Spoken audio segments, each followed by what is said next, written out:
Hello friends, welcome to the UPSC analyser. तो आज हम 30 अप्रैल का इंडियन एक्सप्रेस डिस्कस करेंगे। And if you are liking this analysis then please like share and subscribe. And if you want to join the Telegram group of UPSC analyser then you can join. आपको link और channel का name description box में मिल जाएगा।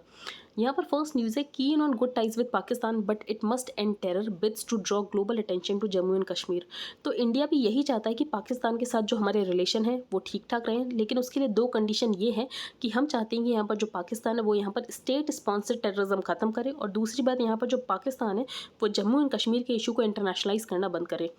और अगर border stable रहेगा तो वो दोनों ही कंट्रीज़ के लिए बेनिफिशियल है, क्योंकि अगर बॉर्डर स्टेबल रहेगा तो दोनों ही कंट्रीज़ अपने इंटरनल प्रॉब्लम्स के ऊपर फोकस कर सकते हैं।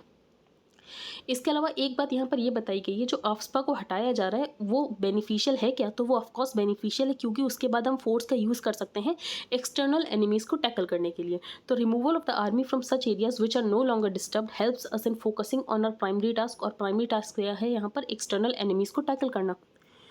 अब हम आगे चलते हैं। अब जब से कोविड शुरू हुआ था उसके बाद चाइना ने यहाँ पर लॉकडाउन लगा दिया था, और चाइना में जो इंडियन स्टूडेंट्स पढ़ते थे वो इंडिया वापस आ गए थे। उसके बाद से चाइना ने अलाउ ही नहीं किया था इंडियन स्टूडेंट्स को वापस जाने के लिए, लेकिन अब चाइना का ये कहना है कि China will permit some Indian students to return. तो China attaches high importance to Indian students concern about returning to China for studies. और बेसिकली कौन से इंडियन स्टूडेंट्स जाते हैं चाइना में पढ़ने, तो मोस्टली वही स्टूडेंट्स जाते हैं जो कि यहाँ पर मेडिकल की पढ़ाई करने जाते हैं। तो जो यूक्रेन में बेसिकली स्टूडेंट्स जाते हैं मेडिकल की पढ़ाई करने, वैसे ही चाइना में भी स्टूडेंट्स जाते हैं मेडिकल की पढ़ाई करने। तो यहाँ पर यही बताया गया, according to estimates over 23,000 Indian students mostly studying medicine are stuck in India. और यहाँ पर अब चाइना जो है अलाउ करेगा, बस यहाँ पर कुछ फॉर्मल प्रोसीजर होना है, लिस्ट वगैरह एक्सचेंज होगी, उसके बाद यहाँ पर जो इंडियन स्टूडेंट्स हैं वो चाइना में वापस जा सकते हैं। वर्ल्ड एंटी डोपिंग एजेंसी के अकॉर्डिंग जो इंडिया है वो 3rd रैंक करता है इन डोपिंग। नंबर 1 पे है रशिया, नंबर 2 पे इटली और नंबर 3 पे है इंडिया। तो India is rank 3rd in doping according to the latest world anti doping agency report release in 2021। फिर यहाँ पर एक स्कीम की बात की गई है, टॉप्स स्कीम की, जो कि है target Olympic podium scheme, under which athletes को क्या किया जाता है, तो एथलीट्स को यहाँ पर थोड़ी फंडिंग प्रोवाइड की जाती है ताकि various stages of the career में वो आगे बढ़ सकें। तो under which athletes receive funding from the sports ministry at various stages of the career. Don't wait, act now to fix learning loss. तो गवर्नमेंट ने एक पैनल बनाया था नेशनल करिकुलम फ्रेमवर्क को डिज़ाइन करने के लिए। अब उस पैनल का ये कहना है कि जो लर्निंग लॉस हुआ है, 2 साल से स्कूल बंद है, उसकी वजह से जो लर्निंग लॉस हुआ है उसको टैकल करने के लिए सेंटर और स्टेट को जल्द से जल्द स्टेप्स लेने चाहिए। अब ये जो पैनल इसको कौन हेड कर रहा था, तो committee led by Princeton University professor Manjul Bhargava has observe that authorities need not wait for the completion of the curriculum revision exercises. और यहाँ पर सेंटर और स्टेट को स्टेप्स लेने की ज़रूरत है ताकि यहाँ पर जो लर्निंग लॉस हुआ है उसको रिवर्स किया जा सके। और यहाँ पर एक इम्पॉर्टेंट बात ये बताई गई है कि जो टीचर्स होते हैं उनकी अपनी पर्सनल वैल्यूज़ और बाइस होती हैं, लेकिन स्कूल में वो कोशिश करें कि जो स्टूडेंट्स हैं उनमें सिर्फ कॉन्स्टिट्यूशनल वैल्यूज़ को ही इनकलकेट किया जाए। तो even if a teacher's personal values are different, she or he must only practise constitutional values while in the school. अब हम आगे चलते हैं। जो army chief general MM Naravane हैं वो रिटायर हो रहे हैं, तो उसके बाद बनेंगे नए army chief lieutenant general Manoj Pande, और वाइस चीफ बनेंगे लेफ्टिनेंट जनरल BS राजू। तो lieutenant general BS Raju, director general of military operations, will take over as vice chief of the army over the weekend.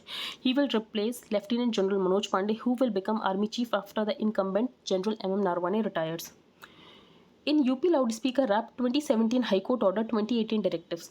जो लाउड स्पीकर्स हैं उनको allow तो किया जाएगा, लेकिन कुछ कंडीशंस के साथ अलाउ किया जाएगा कि आपको यहाँ पर फुलफिल करना है noise pollution regulation and control rules 2000।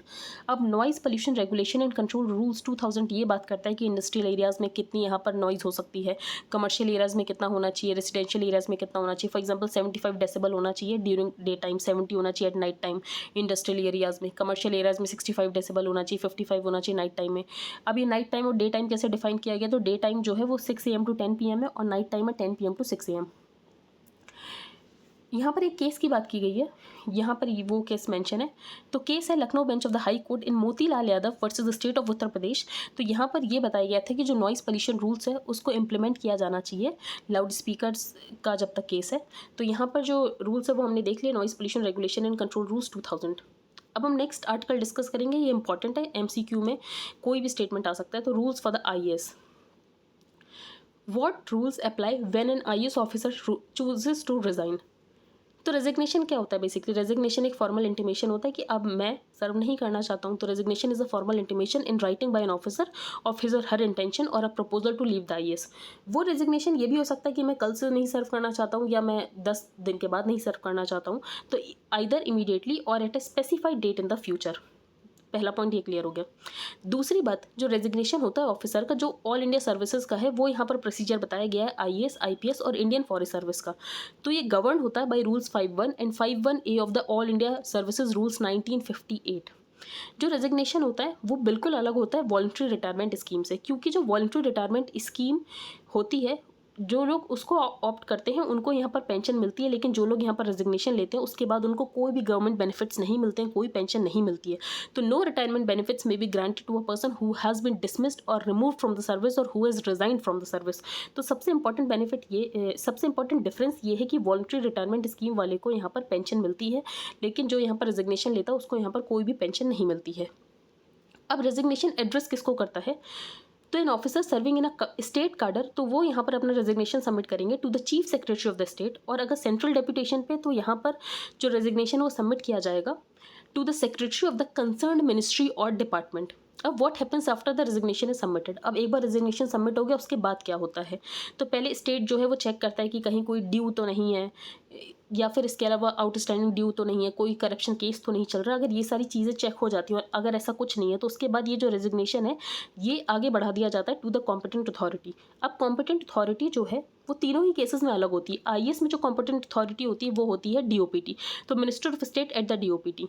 जो आईपीएस में होती कॉम्पिटेंट अथॉरिटी है वो होती मिनिस्टर फॉर होम अफेयर्स। और जो यहाँ पर फॉरेस्ट सर्विसेज में होती है वो यहाँ पर कॉम्पिटेंट अथॉरिटी होती है minister for environment, forest and climate change.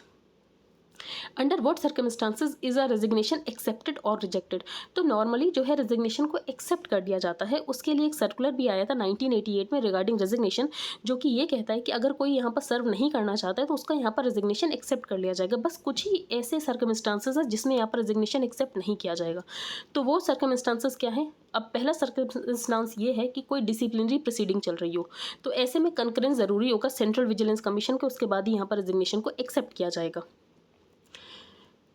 अगर एक बार रेजिग्नेशन दे दिया है तो क्या रेजिग्नेशन को विड्रॉ किया जा सकता है? तो हाँ, रेजिग्नेशन को विड्रॉ किया जा सकता है।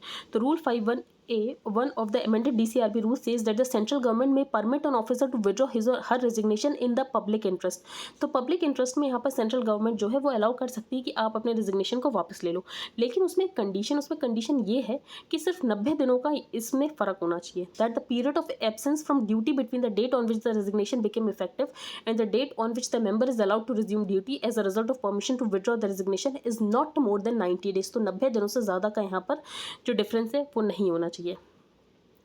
इसके अलावा जो रेजिग्नेशन है उसकी विड्रॉल कब नहीं हो सकती, तो उसकी सॉरी तो रेजिग्नेशन की विड्रॉल कब नहीं हो सकती?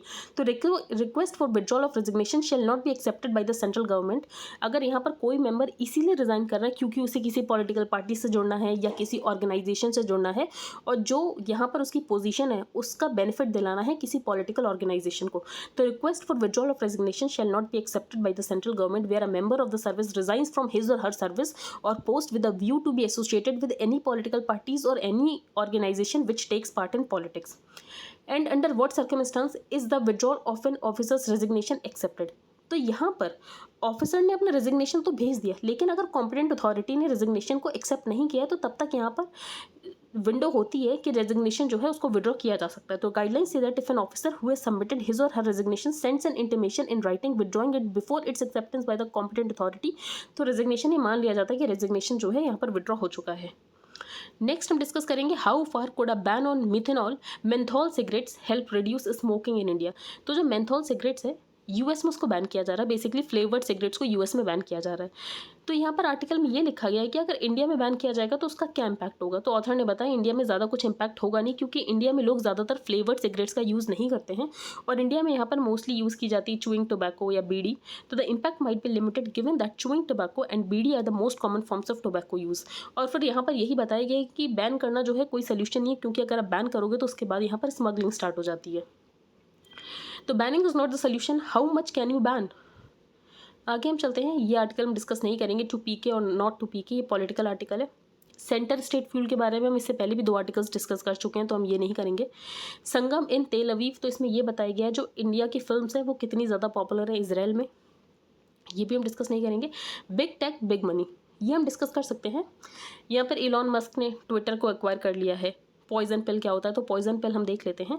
तो किसी भी कंपनी का हॉस्टाइल टेक ओवर ना हो जाए तो उसके लिए पॉइजन पिल का यूज़ किया जाता है। तो poison pill in commercial law is a defence strategy, जो कि यहाँ पर टारगेट फर्म यूज़ करता है कि कहीं उसका हॉस्टाइल टेक ओवर ना हो जाए। तो अगर पॉइजन पिल ले ली जाती है तो इसका मतलब ये है जो शेयर होल्डर्स हैं उनके पास राइट आ जाता है कि वो और ज़्यादा शेयर्स परचेज कर सकते हैं डिस्काउंटेड प्राइस पे। तो often it allows shareholders of the right to purchase additional shares at a discount, ठीक है, ताकि यहाँ पर जो हॉस्टाइल पार्टी है उसके लिए बहुत ज़्यादा महंगा हो जाए अब कंपनी को एक्वायर करना, thereby diluting the potential ownership interest of the new और hostile party.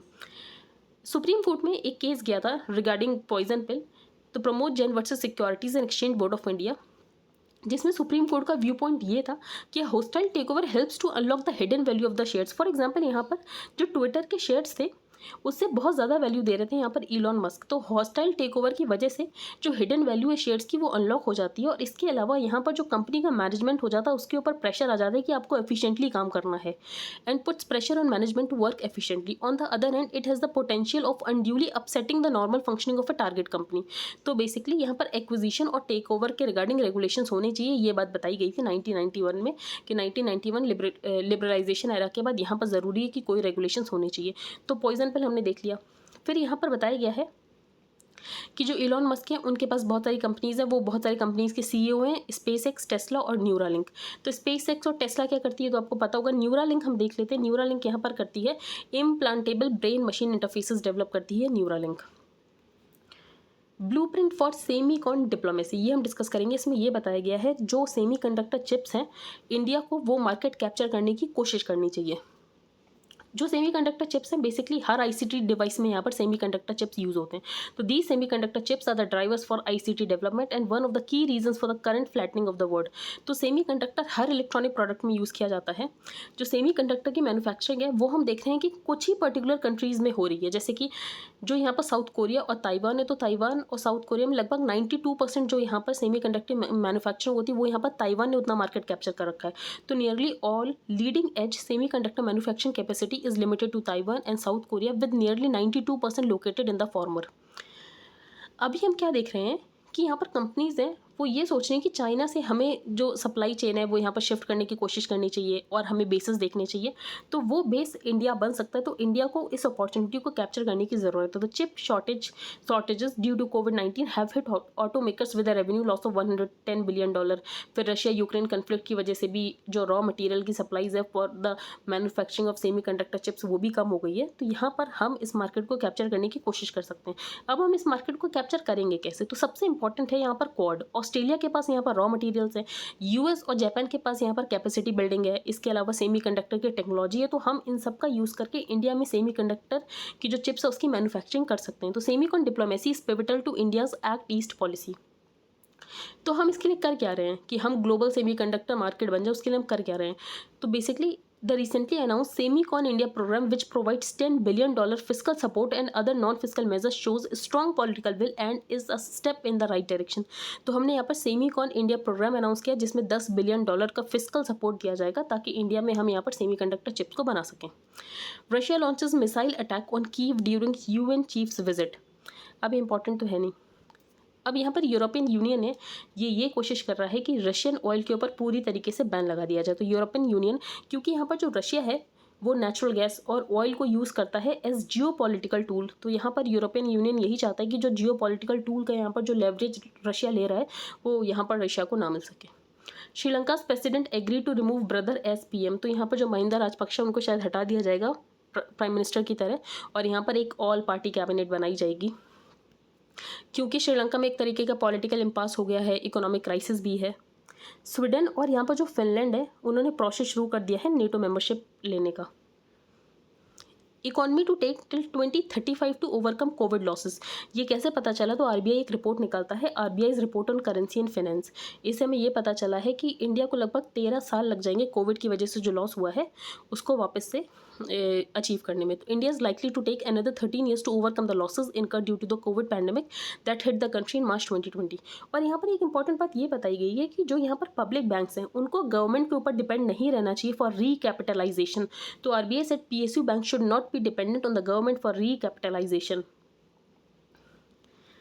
India EU to hold talks and FTA in June. तो हम यही चाह रहे हैं कि यूरोपियन यूनियन के साथ हमारा फ्री ट्रेड एग्रीमेंट हो जाए। इसके अलावा हमारा यूएई के साथ फ्री ट्रेड एग्रीमेंट हो चुका है। ऑस्ट्रेलिया के साथ भी हमारी एक इंटरिम ट्रेड डील एग्रीमेंट हो चुका है। इसके अलावा यूके के साथ भी हम चाहते हैं कि हमारा फ्री ट्रेड एग्रीमेंट हो जाए। और जब तक यहाँ पर हमारा फ्री ट्रेड एग्रीमेंट नहीं हो रहा है यूके के साथ, तब तक कोई अर्ली हार्वेस्ट डील ही हो जाए। तो अर्ली हार्वेस्ट और इंटरिम एग्रीमेंट विद कनाडा भी हम चाह रहे हैं कि एक अर्ली हार्वेस्ट डील हमारी कनाडा के साथ हो जाए। बाकी एफटीएस के साथ हम टॉक में हैं for the UK. India and the EU are aiming to conclude an FTA by late 2023 और अर्ली 2024। और इंडिया और ईयू का जो यहाँ पर एफटीए वो बहुत ज़्यादा सिग्निफिकेंट है, क्योंकि जो यूरोपियन यूनियन है वो इंडिया का थर्ड लार्जेस्ट ट्रेडिंग पार्टनर है after the US and the China. ONDC pilot क्या है? तो ओएनडीसी आपको पता होगा, open network for digital commerce. तो open network for digital commerce क्या करेगा? तो जो ई कॉमर्स का स्पेस है उसको डेमोक्रेटाइज कर देगा। जैसे कि यूपीआई ने पेमेंट सिस्टम को डेमोक्रेटाइज कर दिया, वैसे ही open network for digital commerce क्या करेगा? यहाँ पर ई कॉमर्स के स्पेस को डेमोक्रेटाइज कर देगा, और जिसकी वजह से जो स्मॉल रिटेलर्स हैं उनको यहाँ पर हेल्प होगी, और जो जायंट्स हैं, ऑनलाइन जायंट्स, उनकी डोमिनेंस यहाँ पर कम हो सकेगी। तो आई होप आपको आज का न्यूज़पेपर समझ आ गया हो। If you like the video then please like, share and subscribe. Thank you and have a nice day.